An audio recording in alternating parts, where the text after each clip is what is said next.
और ये है नेशनल स्टेडियम रोड। आप देख सकते हैं भाई पानी की सूरत हाल और रोड का बेहाल।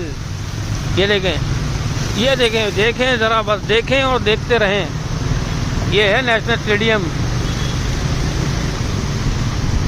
और साथ ही साथ मैं कहता हूँ कि जिसका काम है उसको कि सुनता जाओ और शर्माता जाओ। बिल्कुल, शर्म आए तो काम करा देना थोड़ा सा। और ये देखें आप, ये खाली कराची में हो सकता है। पुल के ऊपर पौधे उग गए। तो कभी देखें आपने पुल के ऊपर?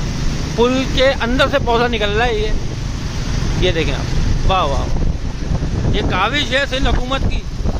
और ये एक्सपेरिमेंट किया गया था 1901 में, तो जो कि आज ये करामत साबित हुआ है और कामयाब हो गए पुल से पौधे निकालने में।